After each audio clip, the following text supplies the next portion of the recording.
Welcome back to SKC Pre-Fight Interview Show. I'm your host, Brandon Halley. Thank you to all of our sponsors, Dynamite Kickboxing, Ships Co., Project Pantheon, and our newest sponsor, Virtue Concrete. Today I am joined by Mr. AJ Weathersby. AJ, how are you doing today? Doing good. Awesome. Can you introduce where you're fighting out of, your record also? Yep, I'm fighting out of Shidokan, Atlanta, based in Buckhead Fight Club. My record is 10-1, and I'm the pro kickboxing champion of the SKC middleweight division. The first one too, our first SKC Pro title holder. He won by an amazing finish against Drew Giga, excuse me. And you'll see that in the highlight, of course, in the intro. How do you feel after winning that fight, that pro fight, being the first pro title holder, having that gold belt? How does that feel? Oh, it felt good. I mean, like, at this point, I'm done winning belts. I've already got a good collection of them, but fighting Drew felt really good. He was really high level, really fundamentally sound. Unlike most of my opponents, I feel like that he actually grew from fighting him. Yeah, you want to go through the collection of some of your belts? I know you say you're tired of winning belts, but you want to go through some collections of them? Yeah, so I'm the two-time world champion in Shidokan Karate, two-time champion in NFC amateurs for the middleweight division of kickboxing, two-time champion for the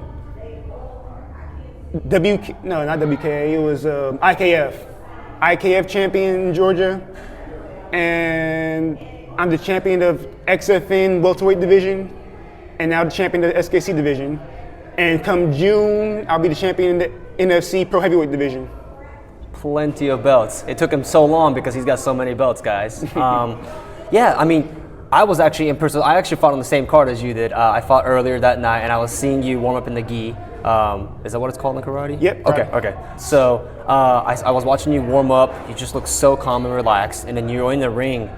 You look completely in control of that fight. I mean, you're landing pretty much anything you wanted, and seeing the levels, again, it's so humbling. I think that was my third fight when I fought on the same card as you. Mm-hmm. I've had two more since then, but still, the levels is insane. Like, it's always humbling to see really high-level fighters like yourself fighting. Yeah, so talk to me about the beginning. So talk to me about how you got started into martial arts.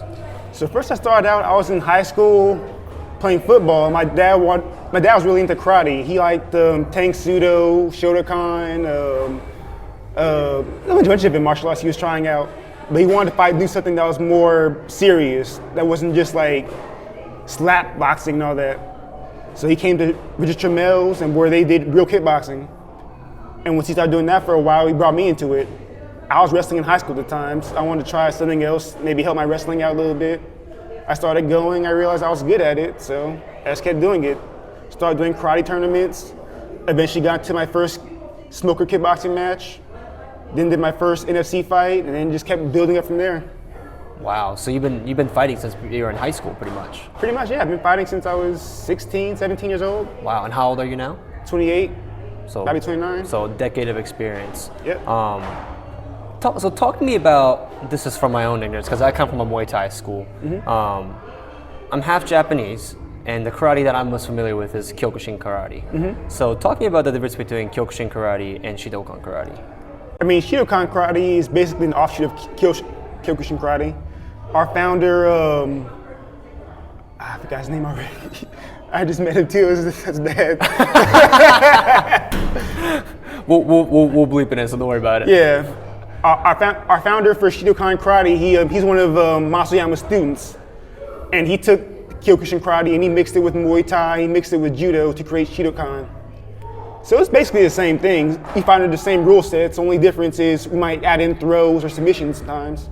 Really? Yeah. Okay. So like Shidokan karate will be, you have 5 seconds to clinch, you have 5 seconds on the ground to get submission. If you don't, you stand back up and go back to regular Kyokushin rules. Really? I had no idea that there's even submissions in karate. Yeah. So that's awesome. That's actually really cool. So talk to me about, obviously, your wrestling background too. So how many years did you wrestle in high school? Oh, just one semester. Okay. I get destroyed by any real wrestler in the NFC or any kind of MMA community. So right. I'm gonna try to pretend to be an MMA fighter like that. What made you latch on to karate? I know you said you were good at it, you enjoyed it, but then of course when you started kickboxing, you really enjoyed it too. So talk to me about why you really latched on to martial arts. I just felt like it gave me a source of structure. It gave me a sense of improvement. I felt like I was moving forward in life with it, so I latched onto it. That's amazing. So talk to me about that first smoker and then your first full contact event, a sanctioned event also. Talk to me about what that feeling was like, finally stepping in and actually fighting somebody. So my first karate fight, I was watching a bunch of movies at the time, so I wanted to be like the super kicker. I did a spinning 360 low kick. I did a bunch of hop round kicks to the head. I kept trying to do drop kicks, hook kicks, everything, but I didn't throw a single punch, I think, in that entire fight. And I won just through being tall and athletic. I want to try that now. When did you start making the changes? I know you just mentioned you were strong and athletic, and I'm sure that took you far in many fights and early on. When did that stop working, and when did you really start feeling like, I need to really be a full martial artist who work on the technique and changing up your game a little bit? My first Muay Thai fight, I was fighting someone named Zachary Gold. And the whole fight, the first round of it, I was just picking him off because I was taller, faster, more athletic. But then I started getting tired. And into the second round, he started clinching and kneeing me. And I didn't even know how to clinch at the time. So even though I was winning, those knees were actually making me start to give in. And I'm thinking to myself, there's no way this guy should be beating me, yet I'm losing. Now, I won the fight, but that let me know I can't keep doing what I'm doing. I got to get more fundamentally sound. Interesting. So you actually took a lot away, even from a win. So let's talk about that a little bit. So I know your professional record is 10-1. So obviously the pro game and the amateur game is very different, and I'm sure you can attest to that. So talk to me about the lesson that you took away from that one loss. That was against what was his name? My first time fighting in the XFN, I was in the 8-man tournament. And my very first fight was against the undefeated fighter. His name is SKC right now. So many different guys I fought over the years. But he was really good at the one-punch knockout. Like he was smaller than me, but if he tapped you one good time with like a right hook or a straight left, you go out. The death touch. Yeah. So I was fighting in the first round. I thought I was doing pretty good. I was slipping most of his punches, but then I threw a spinning back kick, and he kind of stepped out the way of it and caught me with the right hook before I could recover, and I went down. And I was wobbly. That was the first time I've ever been dropped ever in my entire fight career. I got back up, and I made it to the end of the round. Next 2 rounds, I felt like I was beating him. I felt like he was getting tired. I was overwhelming him. But that first knockdown basically put me out of the fight. So even I lost by unanimous decision. And then after that fight, he went and knocked out everyone else in the tournament in the first 1 or 2 rounds. So he beat me, but I feel like I'd get him next time. Absolutely. Of course, you've definitely. How many fights did you have when that happened? I was 4-0, 5-0 at the time of that fight. Since then, you've doubled your fight count since then. I'm sure you've fought really tough guys also. Yeah. Interesting. So tell me a little bit about what does it mean for you winning all these championships? So I want to come back to what you said at the very beginning. You said, I'm tired of winning belts.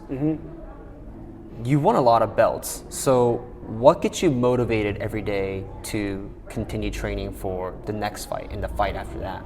Now I'm just out for glory. I just want to become a Hall of Fame fighter. I want to fight the best guys.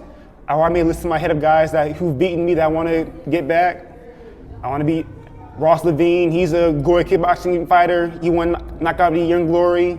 He's now Karate Combat champion. I go in there and fight him because he beat me one time. The guy who gave me my first loss, I want to fight him again. My first loss in the amateurs against JB Hopkins, I want to go back and fight him. I'm fighting the heavyweights right now because if I beat the heavyweights, then that's like Roy Jones level of accomplishment as far as kickboxing goes. If I'm like a natural 170 fighter. Yeah, absolutely. So yeah, now I'm just going for bragging rights at this point. No bragging rights. Yeah. I like it. The swagger. I love that. So tell me about the statement you want to make with this fight. I'm the champ. I'm here to keep my belt. It's great. It's that simple, really. Yeah. So your opponent, he's a Muay Thai guy. And I asked this question to other karate practitioners that's fighting on this card. So talk to me about, obviously you have some Muay Thai training also, right? But talk to me about stylistically the differences between your karate style versus a true Muay Thai style, and the advantages that you feel like you have over the karate guys? Over the Muay Thai guys. I think as a karate guy, ironically, I'm gonna throw hands more than they will. A lot of Muay Thai guys focus on kicks and clinches. I feel like I'm gonna just go straight boxing. Or I'll throw more punches and kicks than I will any type of clinches or elbows. I'll do it if I can, but it's not something I'm focused on. Mm-hmm. Talk to me about, where do you think you have an advantage over your opponent? What do you know about your opponent, and where do you feel like you have an advantage over him? I don't really think in terms of advantages, in terms of like trying to make a game plan or styles or anything. Like, I'll watch film on some people just out of curiosity, but I don't really base how I fight off that. I just go in the first round, kind of fill them out. If I think I can take them in the first round, I'll take him. It's not really a planned out thing. So as far as his skill set, I think he'll be a straight Thai guy. I think he'll be fundamentally sound. He'll probably try and get me with some elbows to cut me, get me out in the first round maybe. And I'll just box. If I find an opening for a kick, I'll land it. But otherwise, I'm gonna stick to my hands first and foremost. Yeah, respect to that. So talk to me about what is going through your head in the background, in the backstage. So obviously you don't wear your gi out to the fight. That's not allowed, unfortunately. Yeah, I wish. So talk to me about what it is that you're thinking and the emotions you're feeling in the back room as you're warming up, as you see the fighters leaving and they're going out to celebrate with their friends. And you typically always fight at the very end, so you're very lonely at the end. So talk to me about what that's like, and actually tell me the reason why you wear the gi in the back room also. I just like representing karate. A lot of people don't think karate is real, or they think it's just some TV stuff that doesn't really work. I like to show off otherwise, like, yeah, this is real. I can do it. I'll do it to you too. So as far as how I feel in the background fighting, getting ready for a fight, I'm just trying to be mellow. Even when I'm warming up, I'm trying to do it kind of low energy, avoid getting myself tired. So yeah, that's about it. Yeah, I mean, we're seeing the resurgence of karate, even in the UFC. You know, I agree with you. So, a lot of guys are like, oh, karate doesn't work. Karate's this, karate's that. It's easy black belt, whatever. And people are essentially shitting on karate. One of the oldest martial arts in the world. Like, they're shitting on that completely. Like, it hasn't worked in the last 5 centuries or whatever. So I feel, we're seeing the resurgence of karate in MMA. Yeah. And I think karate is going to be the next meta. Like, that's me personally. I think not just because of Michael Venom Page, but with how long. Yeah, a lot of guys. Michael Venom Page, Raymond Daniels, GSP's retired, Yoda's retired, but there's a lot of new guys. Wonder Boy. There's a bunch of karate guys out there right now. And how long Wonder Boy has stayed relevant with that karate style that people say, oh, he's gonna get low kicked. Yet he's still been winning. He's been winning for years. Yeah, I like finding the bladed karate stance because it's actually hard to get low kicked in that stance. If you know how to kind of like bring your leg up and check it. More bouncy, more in and out that way too, for better mobility. Yeah. No, I definitely prefer. I try to mix, of course, every style. So I try to take some away from Muay Thai. I try to take some away from karate too. And I love being in that bladed stance. So I feel really bouncy. My punches feel really strong because I can really sit and plant. Yeah. Put your body behind the jab if you want to. Yeah, exactly. So tell me about your day-to-day. So what it is that you do when you wake up, and before you go to bed, what are all the things that is going through your head, but also what are you doing every day to help you prepare for this fight? I'm just going, it's a regular day for me. Wake up in the morning, go to work. In my lunch break, I go to the gym, spar, come back, work some more.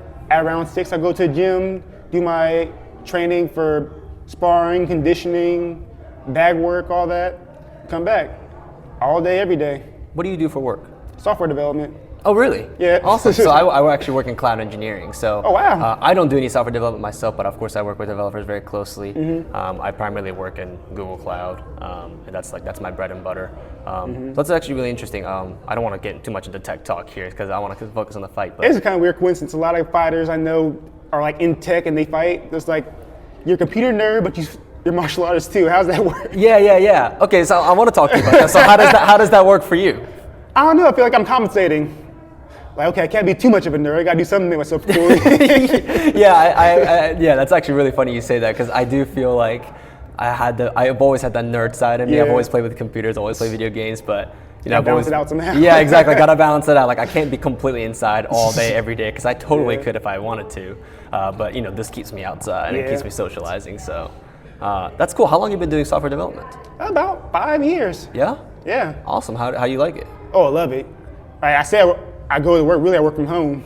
Yeah. Same here. That's the best part of it. I don't have to like go take traffic. I don't have to plan any lunches. I don't have to go anywhere. Just wake up, turn the laptop on. And I'm sure that flexibility helps with your training schedule also. Oh yeah, it does a lot. There've been times I had to like take meetings on my drive to the gym or at the gym. Yeah. Do you feel like that gives you an advantage over guys who are having to do different? Absolutely. 'Cause I used to work before this, is doing warehouse work as a furniture mover, and after that, I was dead tired. I didn't want to do any kind of training. That's amazing. Yeah. What's your education background in software development? MIS, Management Information Systems. It was originally computer science, but that was too much math. Yeah, way too much math. I agree with you. Like Calc 1, Calc 2, Yep. Calc 3. Yep. Okay, I got to tap out after Calc 2. Yeah. Oh, look, Adrian, I don't want to hold you up too long because I want you to do your training also. So before we wrap it up, I want to get to some fun questions. All right. So tell me about your favorite striking drill and then also your favorite strength and conditioning drill in the gym. My favorite striking drill is just drilling a jab. It's my main weapon. It's the thing that, from the amateurs all the way to now, it's the main thing that keeps me up ahead in fights. That's all I want to work on now. Even though everyone knows for doing kicks and spinning stuff and all this karate stuff, my left jab is the best thing that's ever worked for me. And your favorite strength and conditioning exercise? Pull-ups. Pull-ups? Yeah. Do you do any additional weights, like you tie the weights around you? Now I don't really lift weights at all. All I do pretty much is just regular karate training and kickboxing training. I don't really do any weights, or I barely even run anymore. Yeah? Yeah. Interesting.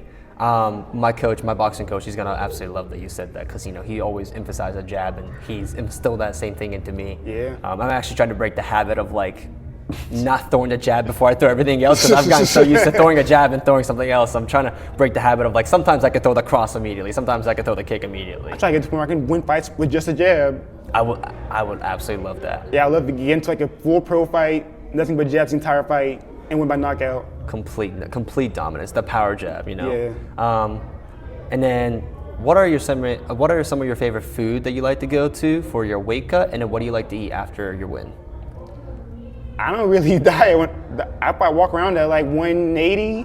So like the day before a weigh-in, I'll put on the sauna suit, sweat, run, not eat the day before, and cut down about 10, 15 pounds and be good to go. Most of my fights I've been underweight. Mm-hmm. Like I just fought my last 2 fights against Terrence and Osei. Well, I had to be 200 pounds for that fight until the other fight. I had to wear weights to weigh in, hide it under my clothes. You're secretly, I see. That's fun. That's pretty funny. I know. I've seen your last NFC weigh-in, and you actually had a cheeseburger with you. So talk to me about why you bring a cheeseburger to the weigh-in. I've been doing that for years. Whenever I'm in a fight where I'm like either at my walk around weight or I'm a little under the weight, I'll bring in like some KFC, Popeyes, McDonald's, and just eat it from my opponent. It's the mental warfare. It's not mental warfare, really. I'm just showing, look, I'm so small I can be eating right now and still make weight. I respect that. And any last shout outs you want to give to sponsors, friends, family? My wife's gonna be there. Love you, babe. That's it. Respect. That was Adrian Weathersby. Guys, come watch him fight as the co-main event to defend his title, his professional SKC title, our first professional SKC title defense, May 11th at the Foundry in Greenville, South Carolina, or tune in pay-per-view at WKInternational.tv.